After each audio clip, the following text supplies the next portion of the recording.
Licence వాహనాలు registration కావాలంటే ఏం చేస్తాం? మీ సేవలోనో ఆన్లైన్లోనో స్లాట్ బుక్ చేసుకొని ఆ డేట్కి ఆర్టీఓ ఆఫీస్కి వెళ్తాం.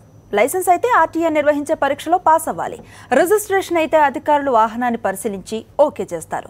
తర్వాత వారం 10 రోజులకో నెలకో ఇంటికి సర్టిఫికెట్ వచ్చేస్తుంది. కానీ అక్కడి ఆర్టీఏ ఆఫీస్లో మాత్రం ఇవేమీ అక్కర్లేదు. అసలు ఆర్టీఏ నిబంధనలు అనే మాట అక్కడ వినిపించదు. ఏజెంట్లే అన్నీ చక్కబెట్టేస్తారు. డబ్బుంటే చాలు ఆఫీస్లో పనులన్నీ ఇట్టే పూర్తయిపోతాయి. ఇక లైసెన్స్ పోస్టులో రావటమే తరువాయి.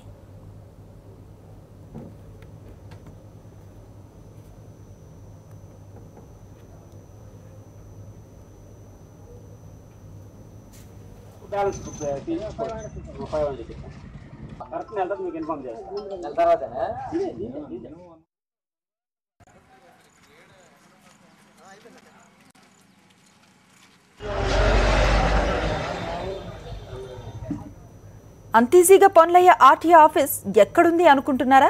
శ్రీకాకుళం జిల్లా పాలకొండలో. అక్కడికి వెళ్ళగానే బ్రోకర్లు క్షణాల్లో వాలిపోతారు.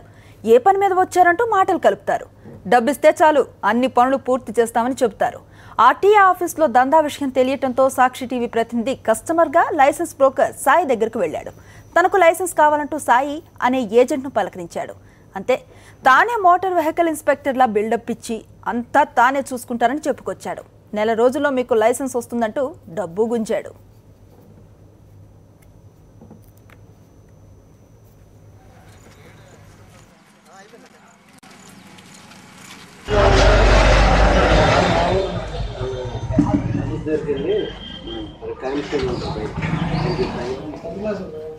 అక్కడి నుంచి సీన్ కట్ చేస్తే ఆఫీస్లో వ్యవహారాన్ని తెలుసుకునే ప్రయత్నం చేశాడు. అలాగే మిగిలిన వారి నుంచి డబ్బు వసూలు చేస్తూ ఉన్న విజువల్స్ సాక్షి నిఘా కెమెరాకు చిక్కాయి. ఆర్టీఏ ఆఫీస్ జూనియర్ అసిస్టెంట్తో కలిసి మరికొంతమంది బ్రోకర్లు సాయి ద్వారా డబ్బులను పంచుకున్నారు. అక్కడి నుంచి నేరుగా ఆఫీస్లోకి వెళ్లి కౌంటర్ను సాక్షి ప్రతినిధి పరిశీలించారు.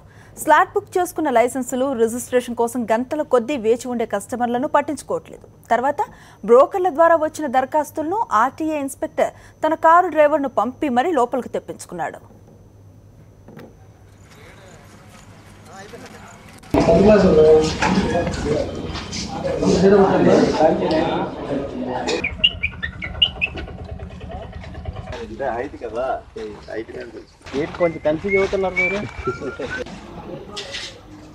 సాక్షి టీవీ ప్రతినిధి ఆర్టీఏ డ్రైవర్తో మాట కలిపాడు. ఆఫీస్లో జరుగుతున్న విషయాలను రాబట్టే ప్రయత్నం చేశాడు. కస్టమర్లు బ్రోకర్ల ద్వారానే లైసెన్సులు రిజిస్ట్రేషన్ల కోసం వస్తూ ఉంటారని తేలింది. రిజిస్ట్రేషన్ వ్యవహారాన్ని షోరూంల ఏజెంట్లే చూసుకుంటున్నారన్నారు. ఇక లైసెన్స్తో పాటు మిగిలిన పనులన్నీ బ్రోకర్ల ద్వారానే పూర్తవుతున్నాయి. ఈ ఏజెంట్లు అధికారుల అండదండలతోనే రెచ్చిపోతున్నారని తేలింది. అక్రమంగా వసూలు చేసిన డబ్బులో ఆర్టీఏ అధికారులకు కమిషన్లు అందుతున్నట్లుగా ఆరోపణలు వస్తున్నాయి.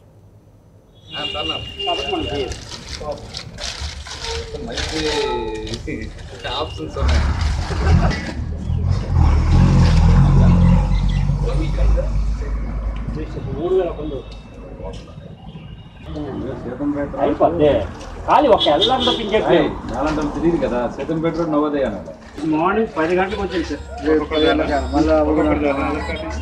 కాదండి ఈరోజు అనేది ఇన్స్పెక్టర్ గారు ఆర్డరే, లేకపోతే మాకు వెళ్ళకుండా సార్ బ్యాగ్ తెచ్చుకున్నా. మెయిన్ అదే కదా. కుమారస్వామి మాకు పెర్మనెంట్కి అమౌంట్ ఇచ్చి పెర్మనెంట్కి ఒక 1200 అవుతుంది.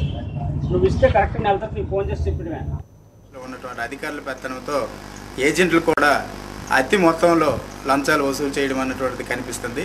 400 రూపాయల దగ్గర 800 రూపాయలు తీసుకోవడం, 1200 అయిన దగ్గర 2400 రూపాయలు తీసుకోవడం అన్నటువంటిది పాలకొండలో బాగా చోటు చేసుకోవడం అన్నటువంటిది జరిగింది. ఈ విషయంలో ఉన్నతాధికారులు స్పందించవలసిన అవసరం ఎంతైనా ఉంది. ఈ క్రమంలో స్లాట్లు బుక్ చేసుకున్నటువంటి వాళ్ళను కూడా తప్పించి ఏజెంట్ల ద్వారా వేరే వాళ్ళకి కేటాయించిన స్లాట్లని వీళ్ళు వాడుకోవడం కావడం వల్ల నిజమైనటువంటి రిజిస్ట్రేషన్ కావాల్సినటువంటి వాళ్ళు పలు ఇబ్బందులకి గురవడం జరుగుతుంది.